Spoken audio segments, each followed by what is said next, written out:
Hi, my name is Michael Delvaux. Come walk with me as we explore the historic and geologic sites around Golden. Okay, so our hike begins here at 10th in Illinois. It's a nice place to park on the street.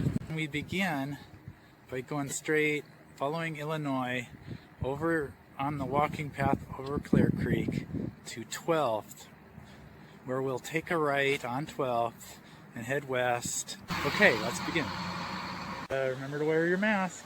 I'm on 12th Street looking at the School of Mines Stadium on the right there, and to the parking around here is permit only, and that's why I have you start over on 10th in Illinois. So I'm walking west on 12th. First stop will be the monument to the miners on the left across the street over there. I'm at the site of the White Ash mine disaster. The actual mine, I believe, was right here. And in honor of the miners, they're listed in numerous places. I'll read them right here. Joseph Allen, William Bowden, William Collins, John Collins, Henry Huseman, David Lloyd, Joseph Hutter, John Morgan, John Murphy, Rich Rowe.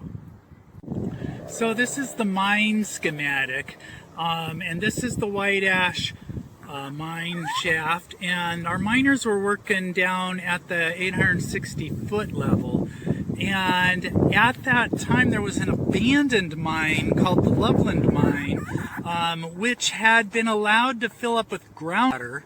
And at this day, September 9th, 1889, this groundwater actually broke through, probably because there's a fault right here, which probably helped in the matter. It eroded, it broke through and into the 530 tunnel and just started flooding everything down here out. And so our miners ended up drowning. So the sketch shows that these sedimentary layers have been overturned. The mountains to our west here, they came up not only vertically up, but they also moved east towards us along a fault that's roughly between here and there.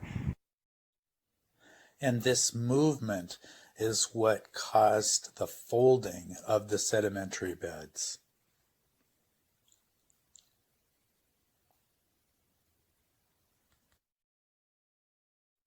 So if I look across the street from the actual mine monument, I can see the sandstone layers here. They are overturned, and if I look up there, you can definitely see they're overturned. Another area right here where there was either clay or coal that was deposited, both of which were mined during this time frame. So yeah, the bedding is overturned. The top surfaces are kind of facing downward, and yeah.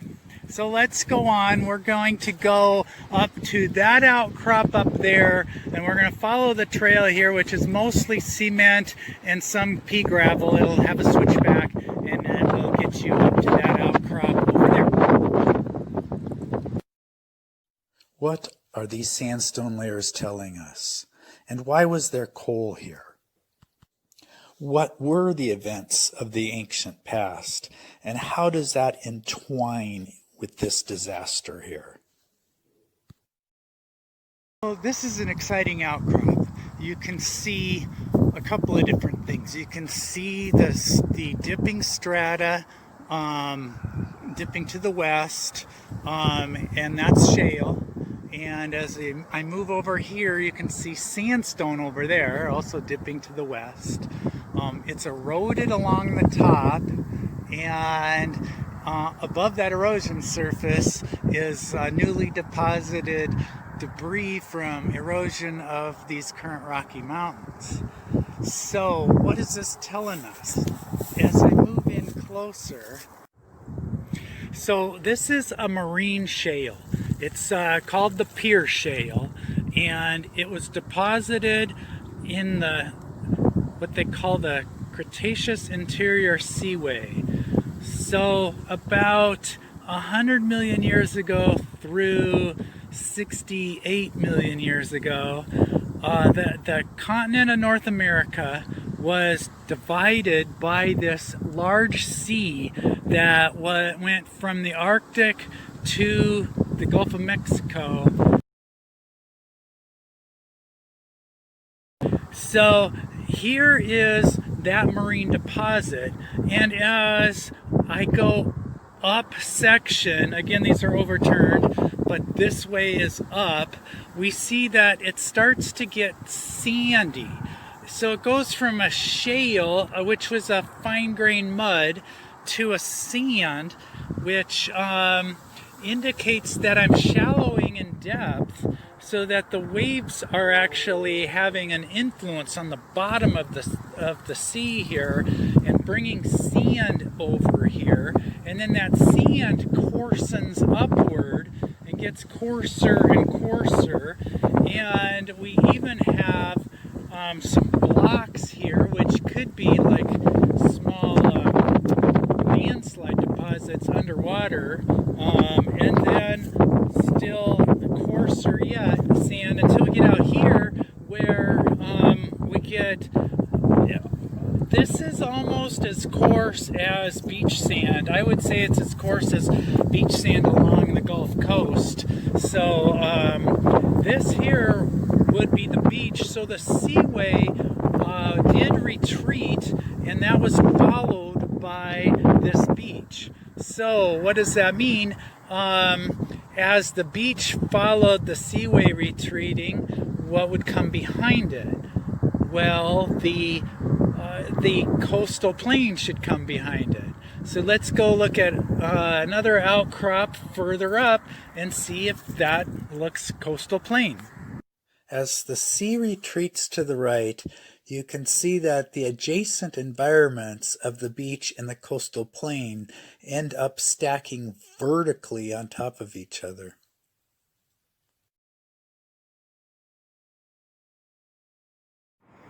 So the top of the trail, right here as I was coming up, puts me in this parking lot, and you can see more the sandstone layer. Those sandstone layers, there's actually a layer there and a layer there and a third layer. Those layers, they follow the layers that we were just at down by the mine. So because of their position they overlie the beach sand, we can determine that these should be coastal plain sands. So let's go take a look. So on the top surface, I found a bit of some kind of bug burrowing, horizontal burrowing, a lot of fault traces from, again, the uplift motion. But now, as I move over to this next bed, which would overlie that, I'm looking at the bottom surface of this bed, and all of a sudden now I'm seeing what looks like a tree, and they're labeling it palm tree here. So there's a rather large log right through here. So that's one indication. So I'm looking in cross section at that bed where right over there was the palm tree, and if you look, there is a lot of waviness to the bedding here, and if I were to orient the camera to the way it was deposited, so let me turn it over like that, you can see those are actually current ripples, and if you took measurements you could get directions of the current. So these were river deposits right here. So this is an indication that I am on a floodplain. So then as I move from the stream deposit, I see a clay layer right through there. So relatively quiet water deposition, and another sandstone layer, another stream deposit, and followed by another clay layer. So let's go look at the bottom side of that big large sand body right there. And to do that, we'll go and follow the road around this log. I've hiked around this most prominent outcrop, and now I'm looking at the bottom side of the bed. It's a very nice palm imprint. And as I go through here, I can see, of course they're labeled out here too, so I can see log imprints, a big log there, another one down through here, and even a very large log that goes from up there all the way down here. And if you look at it very closely, you can see that it too has a look of palm. So as I step back and look at it, again, the palm tree is right there, and right there where I'm pointing is a hadrosaur track. And then if you look rather closely, you'll see a bunch of outward casts of track. Again, this is the bottom surface, so the dinosaur would have stepped down into the mud and this later filled in with sand. So there's a whole trackway that, if you look at it closely, goes right up through there, with that right there being the best of the tracks. So there's multiple trackways on this bedding surface that are labeled, and they are bulges. But one that I want to particularly point out is, and as I get closer to it, you can see it's kind of in the shadows here, but there's a toe right here. Walking around, there's another toe right here and another toe right here. Looks like he stepped on some kind of palm material right there, and other leaf material right here. And yeah, so that's probably the best track on this surface that's close up that you can touch. Another track right there, another track right there, one part of one here. So it's possible here that it was very muddy and slippery, and he was taking fairly short steps to get through that. Before leaving this track site, I did want to mention that there is a fault right here separating this toe area from there, just to point that out as you look at that track. And from here we will go over to that bicycle trail over there, and we'll follow that about a quarter of a mile to 19th Avenue, cross 19th, and another quarter of a mile to where these beds pick up again further on south from here.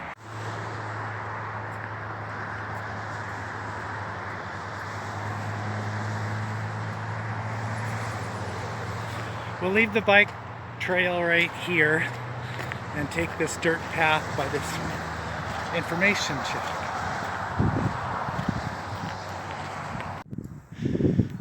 So here we are at that same sandstone layers that we have been following. This sandstone is actually called the Laramie Formation. Again, you're looking at the bottom side of the bed right there. Some of the tracks are protected from the elements. And this again was a clay mine running right through here that opened it up. So let's go down and take a look. down in the bottom here, there's an interesting little thing here, raindrop impressions, but mainly there's various bulges of tracks and some that are protected in here, like that track. Another one that's protected in there, you can't see very well. Another track there, and more so up through there. And just a ways down from that, there's a whole series of tracks. They just what they call a trampled area, tracks in tracks, that are hard to make out individual ones, but very interesting. Then on the top surface of the bed that was behind the tracks there's some fossil wood imprint pieces, there being the best one, as well as some ripples and some tracks of bugs on top of the ripples. Again, that's the top surface.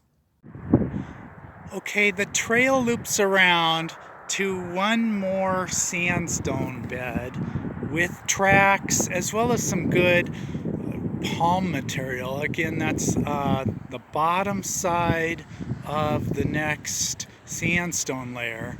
The tracks mostly on it are Triceratops. From here, there's a few other beds that crop up, which may or may not have dinosaur tracks. And then way off in the distance there, you can see Table Mountain, and all the formations there just kind of stack up through the end of the Cretaceous, which is about halfway up that mountain, and then that's capped by an early tertiary lava flow. Okay, so from here we will go down and I'll take a look at that Triceratops track. Okay, and there's the Triceratops track. It's actually a trackway, as there's another one and another one. They're not quite as prominent. Another one. This definitely looks like it's the bank of a stream bed or something, because there is some relief on it. This being more towards the bottom of the stream, I would take it. A lot of small animal burrow tracks in here, as well as various log impressions down through here. Yeah, so this would again indicate, yes, we are on a coastal plain with various streams and lakes, which would be the clay, or and swamps, which would be the coal.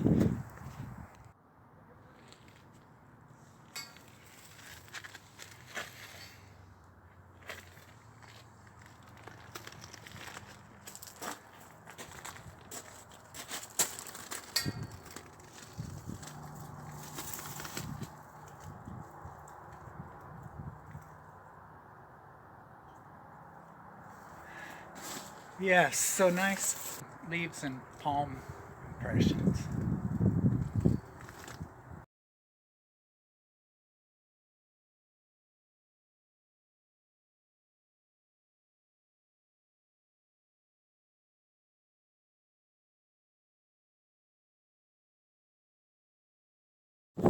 From here, we will retrace our steps, making it a 3-mile hike total.